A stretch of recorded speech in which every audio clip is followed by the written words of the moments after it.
Let me tell you something about how these reports usually read. You get a description, you get findings, you get a conclusion. That's the order.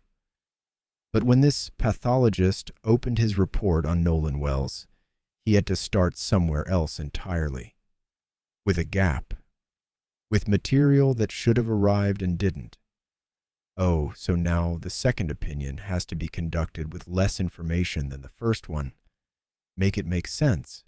And that's before we get to the mark on the back of his head that nobody in that room could explain. 3 findings came out of that examination. Every single one of them made this case bigger instead of smaller. Stay with me, because the third one is the one the family still can't get past. If you are staying with us, take a second right now and hit subscribe so you don't miss where this goes next.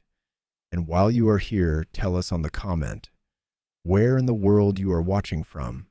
It matters to us to know how far this story have reached, and we read every single one. Before we go any further, let me be straight with you about what this is. This case is active. Nothing about it is finished. No cause of death has been officially confirmed, and everything I'm about to lay out comes from official records, public statements, and interviews already out there in the world. Where accounts contradict each other, I'm going to tell you they contradict each other. I'm not here to hand you a verdict. I'm here to lay the whole thing out and let you decide what you're looking at. A young man is gone. A family is still in it. If that's not what you came for tonight, no judgment at all. But you should know what you're stepping into. If you're staying, drop where you're watching from in the comments. This story has traveled the entire country, and it hits different depending on where you're sitting when you hear it. Now, the 4th of July trip? That wasn't some random outing. That was tradition. Every single year that friend group ran out to Horn Island for the holiday.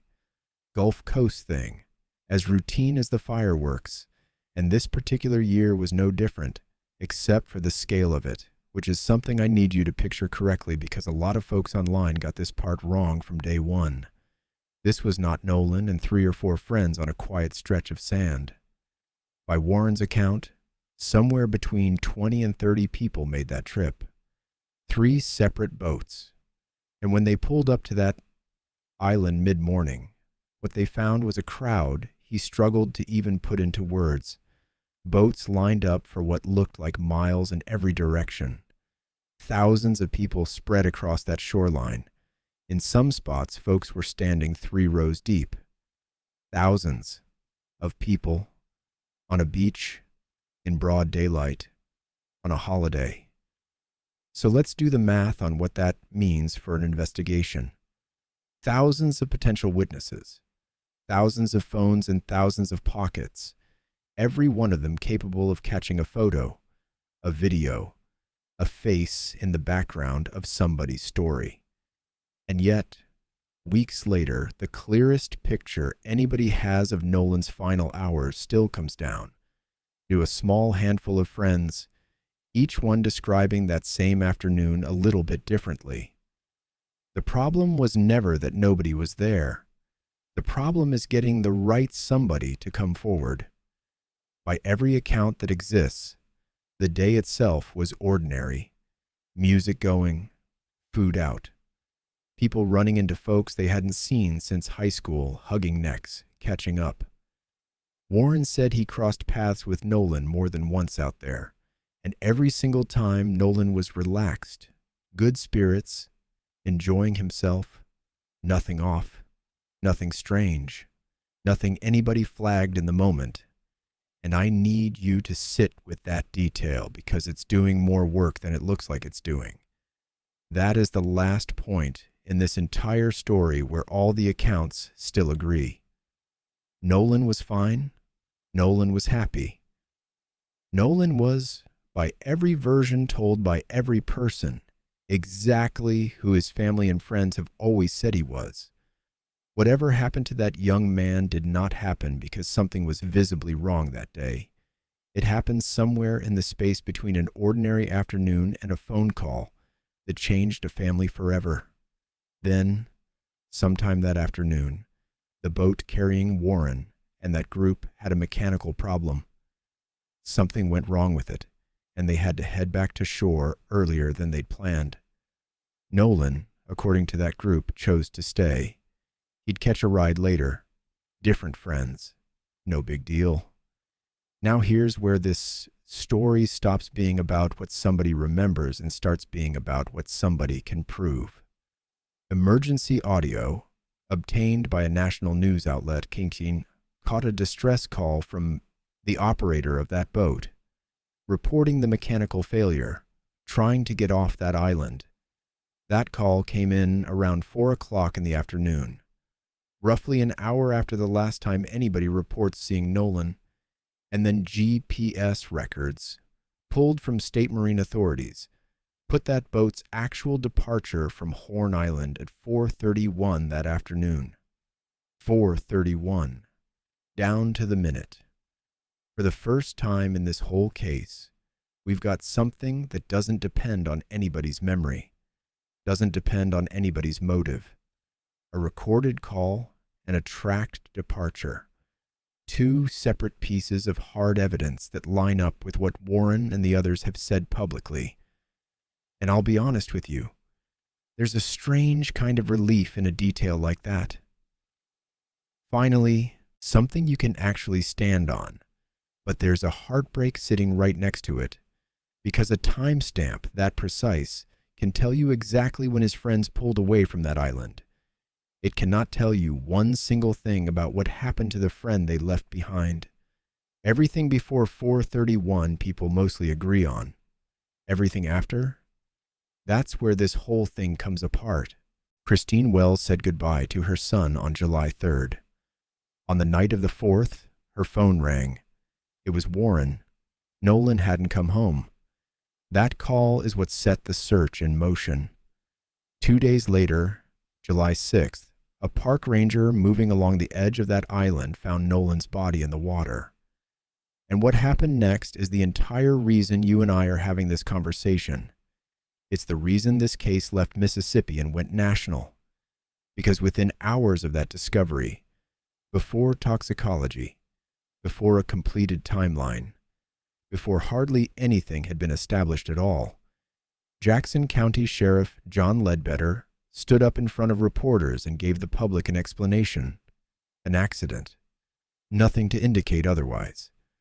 Now let me lay that timeline out plain, because I want you to hear it the way this family heard it. A boy is missing for 2 days. His body is recovered on a Sunday morning, and by that same afternoon, the public already has a conclusion. So what, right? People drown. It happens. It's a tragedy, and it happens. Except no toxicology yet, no completed timeline yet, no full witness canvas of a beach that had thousands of people standing on it. Just an explanation, delivered fast, about a young man who'd been gone 2 days. Make it make sense. For Christine and Elmore, that press conference didn't land like reassurance. It landed like a door closing, like being told, gently, politely, but firmly, that there was nothing more to ask about, nothing more to look for, nothing more to fight for. Go home. Bury your child. We've got it from here. They didn't accept that. 6 days after their son disappeared, and I want you to really hear this part. 6 days after, while they were in the middle of planning a funeral, this family made a decision. They weren't going to wait on the state to finish. They arranged to have their son's body examined a second time by somebody else. On their own dime. Sit with what that actually costs a person. That's a mother and a father choosing to delay saying goodbye to their child. Choosing to stretch out the single worst process a human being can go through, because something inside them refused to accept an answer that arrived faster than the truth ever could have. That's not suspicion. That's not paranoia. That's a kind of resolve you only get when grief and love are pulling in the same direction at the same time. The man they brought in was Dr. Roger Mitchell. board-certified forensic pathologist, 20-plus years in the field, used to serve as chief medical examiner for an entire major American city, meaning thousands of cases crossed his table long before this one ever did. No ties to Mississippi, no relationship with anybody involved, nothing to gain by leaning one way or the other. And I want to be clear about what his job was, because people get this twisted. His job was not to confirm what the family believed. His job was also not to confirm what the sheriff had already told the public. His job was to look at what was in front of him and report only what the evidence could honestly support. That's it. And the first thing he had to report, before anything else, was an absence. Material that was supposed to arrive with Nolan's body never got sent. It had been retained during the state's original examination. The first one. The one that happened before Nolan's body was ever released back to his family. Now, Dr. Mitchell, drawing on all those years doing exactly this kind of work, noted something important. And I'm going to say it plain because it matters. This type of retention is not unheard of. It happens in plenty of cases. It's considered standard, routine procedure while an initial examiner finishes their own review. But hey, knowing why something is missing doesn't put it back on the table. And here's the part that actually matters. Because that material wasn't there, an entire category of questions about how this young man died could not be examined at all. Not by Dr. Mitchell, not by anybody the family hired, not because he lacked the skill, not because he wasn't thorough, because there was nothing in front of him to look at.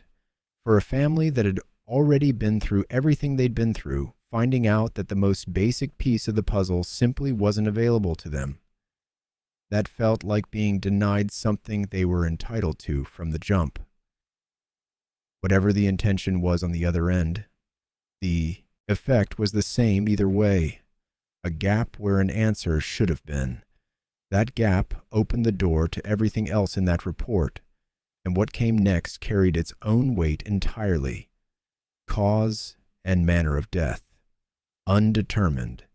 Pending investigation. Let me stop right there, because that word slides past a lot of people and it shouldn't. Undetermined does not mean nothing happened. It does not mean there's nothing left to find. It means that as of this examination, there was not enough information available to say with any real certainty what took place in Nolan Wells' final hours. Now put that next to what this family had been told within 1 hour of their son being recovered. An accident. Nothing to indicate otherwise. That one word, undetermined, was the first official acknowledgement that the story the public got was not the whole story. It quietly reopened a door that had been shut before anybody had a chance to look inside. And then came the third finding, the one I told you to stay for. During his examination, Dr. Mitchell identified an area at the back of Nolan's head that he could not explain. There was no fracture underneath it, nothing pointing clearly toward an accident, and nothing pointing clearly toward anything else either. Just a mark, with no obvious origin. The kind of detail an experienced pathologist can't dismiss, and can't fully explain either. And you should know how carefully this man chose his words in that written report. He did not call it evidence of harm. He did not call it proof of anything at all. What he said was that it was significant enough to be highlighted for further investigation. That's a deliberate phrase from a man who spent an entire career learning exactly how much and exactly how little a body can honestly tell you. So let's count what came out of that examination. An official classification that offered this family zero closure. A missing piece of evidence that shut down whole lines of inquiry before they could even start. And an unexplained mark on the back of an 18-year-old's head that the most experienced person in that room could not account for. 3 findings. Every single one of them made this case bigger instead of smaller. That's not the ending Christine and Elmore Wells were hoping for. That's not closure. That's something else entirely. That's quiet, documented, credentialed proof that the truth about their son is still out there somewhere, still incomplete, and still very much worth fighting for, no matter how long that fight takes. And listen, as heavy as all that is, we're not even at the hardest part yet, because the autopsy is only one half of this story. The other half is what happened on that island before any of it. The accounts that don't line up. The young woman Nolan reportedly spent time with that afternoon, and the version of events his own mother says doesn't match what she's hearing from everybody else. An attorney standing in front of cameras saying, out loud, about a group of boys who called Nolan a brother. Somebody is telling the truth and somebody is not. And a friend, the son of a local judge, who stayed silent for weeks while his own family says they were getting threats. If you want to be here when the next piece of this drops, subscribe now. This case is moving. We pick it up right there. For weeks after Nolan Wells was found, nobody from that boat said a word on camera. Not one person from his inner circle. Not one person who was actually out there on that island with him. And in the absence of anybody speaking, the internet did what the internet always does. It filled the silence with whatever it wanted. Then Warren agreed to sit down. The son of a local judge, Nolan's friend since elementary school, the person who made the phone call that started the search, and after weeks of quiet, the weeks in which his own family says they were receiving threats, he finally answered questions in front of a camera. Let me tell you something about the timing of that, because it matters more than the content did. An account that arrives weeks late walks into a conversation that's already made up its mind. It doesn't matter how detailed it is. It doesn't matter how honest it is. It has to work twice as hard to be believed, purely because of when it showed up. And that's exactly what happened. Warren didn't hesitate when they asked him about Nolan. He didn't say friend. He said family. Somebody he considered a brother, going all the way back to elementary school, and he pushed back, firmly, on anything suggesting Nolan was difficult, or moody, or hard to be around. In his telling, Nolan never had an unkind word for anybody, which, again, matches his parents, matches his coach, matches everybody. He also addressed something that had been getting dragged online. There were comments out there attributed to Nolan's mother, suggesting she didn't really know her son's friend group, and people ran with that. People built entire theories on that. Warren's explanation was ordinary in the way real life usually is. The group hung out constantly, but they hung out at his house, or somebody else's house. Not at Nolan's. He said he'd crossed paths with Nolan's father over the years, even though he wasn't around Nolan's parents much. In his telling, that distance had nothing at all to do with how tight that friendship actually was. And you know what? That checks out. Ask anybody who grew up with a crew. There's always one house everybody ends up at. That's just how it goes. But sit with what that clarification actually represents for a second. That's a grieving mother being publicly second-guessed about whether she even knew who her own child ran with, while she is simultaneously trying to hold a family together that is coming apart in real time. Oh, so now she's on trial too? It's a small piece of this story, but it tells you exactly how much scrutiny landed on that family, right down to the most personal, ordinary details of raising a son. So here's where we are. We know the crowd was enormous. We know the day was normal. We know the boat broke down. We know the emergency call came in around 4 o'clock, and the GPS put that departure at 4:31. All of that is documented. All of that lines up. And then 4:31 happens, and this case falls apart into pieces that do not fit together, because Warren's account is not the only account, and the others don't all agree with him, or with each other.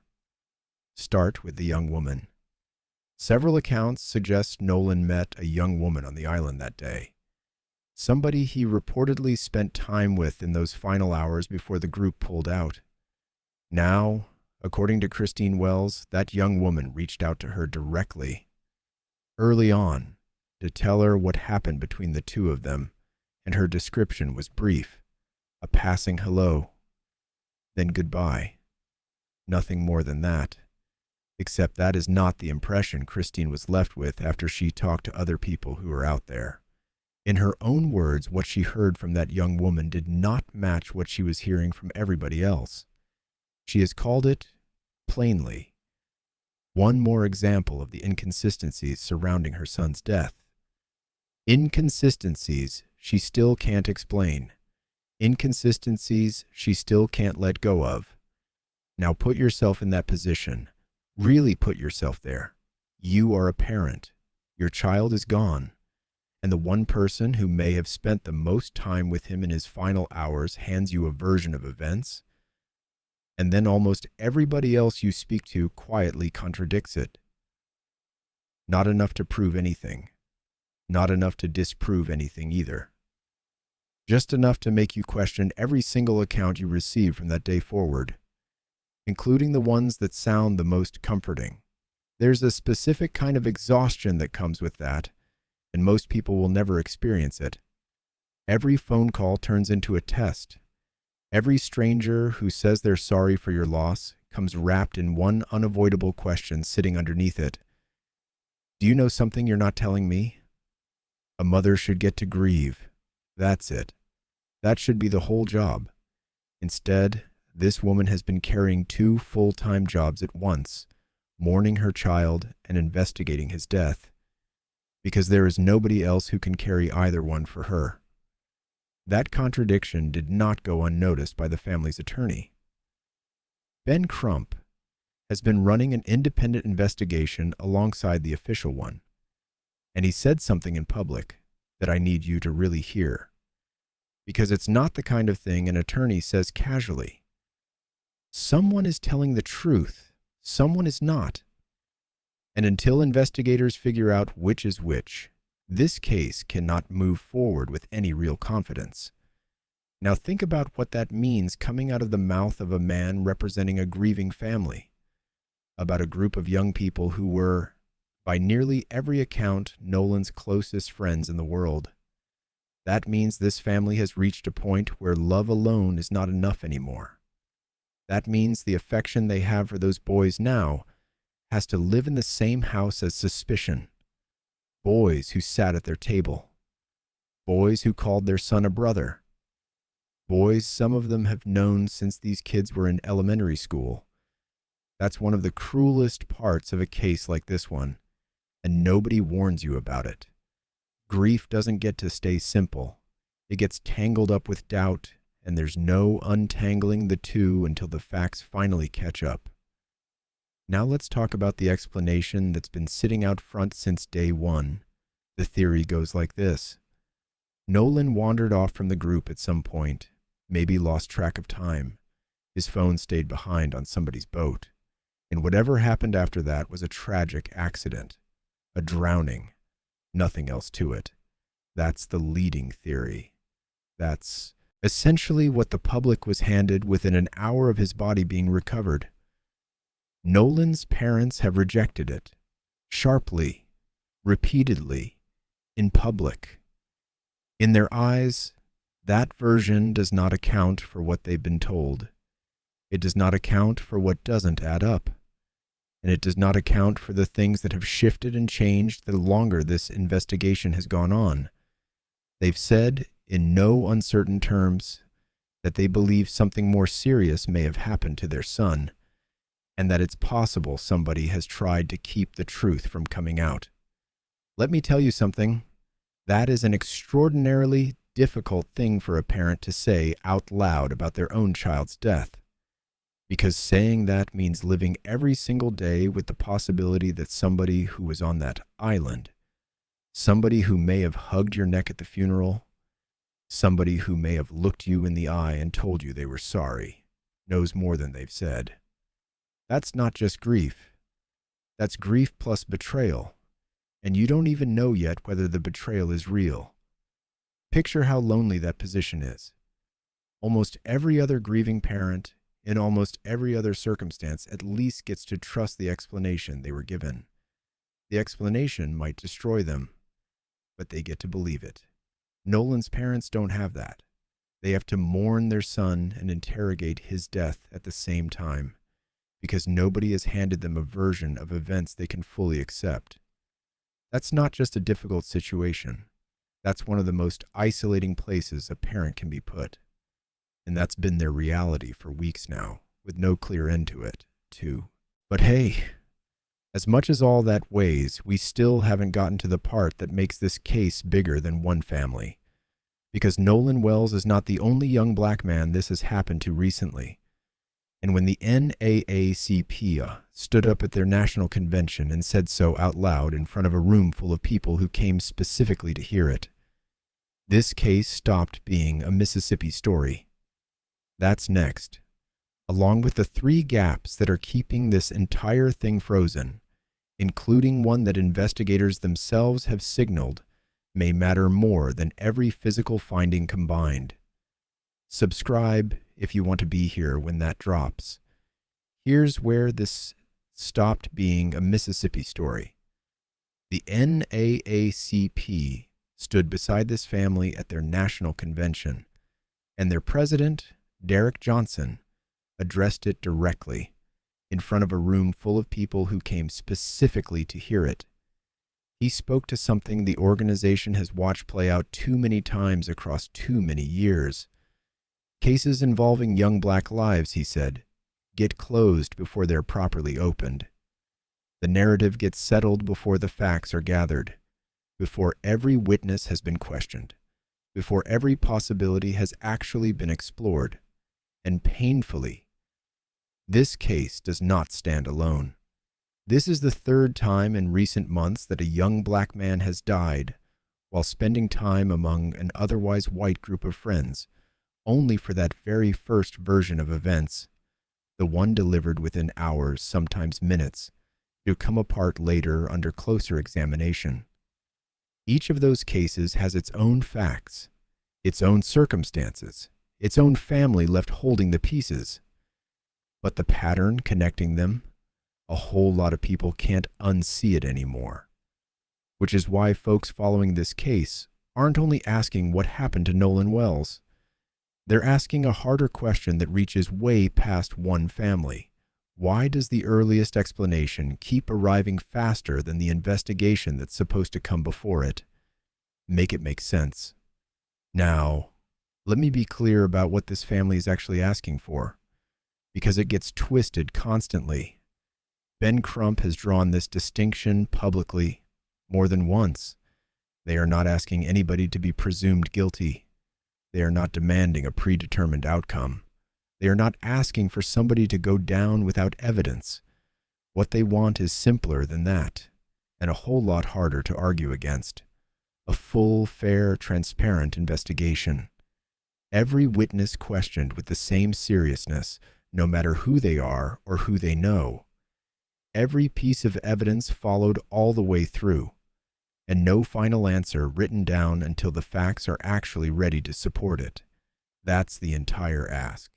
And Christine Wells put it even plainer than that. She asked investigators for one thing: to treat this case the way they'd treat it if it were their own child. Same urgency, same scrutiny, same refusal to look away just because the story seemed easy enough to explain from the outside. There's something almost unbearable about a mother having to say that out loud into a microphone, having to publicly request that her son's death be taken seriously, having to advocate loudly and repeatedly in the rawest days of her grief, just to be heard by the people whose entire job was to help her. I said what I said. So why is this case still frozen? 3 reasons. Let me give them to you clean. As of tonight, no toxicology results have been released, not from the family's independent examination, not from the state of Mississippi. And that absence matters more than it sounds like it does. Toxicology is often the piece that either rules a possibility out entirely or confirms exactly what a family has quietly feared from the beginning. Without it, an entire category of questions just hangs there. Nobody outside a small circle of investigators knows what that report is going to say. Long before this family sought a second opinion, long before Nolan's body ever left Mississippi, the state's medical examiner completed the first examination. That was the earliest possible look, closest in time to whatever actually happened out there. And to this day, those findings have never been made public. No report released, no summary offered, no word on what was observed in those critical first hours. That silence has not gone unnoticed, and it has definitely not gone unquestioned, because somewhere inside a file the public has never seen may sit the exact details that the independent examination, through no fault of its own, simply could not reach. What condition was Nolan actually in the moment he entered that water? Was he aware of what was happening around him? Was he not? Investigators have signaled, in their own careful language, that this single detail may be the most important piece of the entire case, more significant, in a real sense, than any individual physical finding, because everything else circles back to it. Every result, every unanswered question, all of it runs through that one moment. And right now, nobody has that answer. Not the family, not their pathologist, not the public that's been following every update, hoping this is finally the one that brings clarity. 3 gaps. 3 reasons this case stays open. 3 questions standing between what's known today and what actually happened to an 18-year-old on a day that was supposed to be nothing more than an ordinary summer outing with his friends. So where does all of that leave us? Right back where we started. Cause and manner of death. Undetermined. Not because nothing was found, not because nobody's looking, but because there is still, even now, too much missing to say with any certainty what happened out there. This is not the end of Nolan's story. At best, this is the middle of it. And if this case has proven one thing so far, it's that the full truth rarely shows up all at once. It comes in pieces, released slowly, sometimes reluctantly, and often only after enough people refuse to look away that keeping it buried stops being an option. Behind every one of these questions is a family that has to keep living inside the space those questions leave behind. A mother waking up every morning still without the answer she's been asking for since day one. A father carrying a grief the rest of us only glimpse in press conferences and short public statements, while the private weight of it never once leaves him. Siblings in a house that feels permanently unfinished, and a young man, 18 years old, whose story is being told by other people, only because he's not here to finish telling it himself. That's what makes this matter. Past the headlines, past the updates, past all the national attention. This was never only about one afternoon in July. It's about whether a family finally gets the complete truth they've been asking for since the very first day, or whether they get left indefinitely inside that same one word, undetermined. We're going to be here for every piece of it as it comes. The moment toxicology becomes public, we'll be back with the details, examined with the same care we brought tonight. No jumping ahead of what the evidence shows. Nothing added that hasn't been confirmed. If you'd rather hear that update here, laid out straight, instead of somebody's rushed recap somewhere else, make sure you're subscribed before you move on to whatever's next in your evening. And before you go, I want to hear from you. Out of everything we walked through tonight, what stood out to you the most? Was it that missing piece of evidence noted before the examination even began? Was it the timeline from that day on the island? Was it the accounts that still don't line up? Or was it a mother having to ask out loud for her son to be treated like somebody's child? Drop it in the comments. We read every single one, and more often than you'd think, your comments end up shaping exactly where we take a story next. This is Beyond Dark Cases, where we cover the forgotten and the recent, the disappearances, the unsolved, and the cases that still raise questions nobody's answered yet. Until the next confirmed update, take care of yourselves, and we'll see you back here.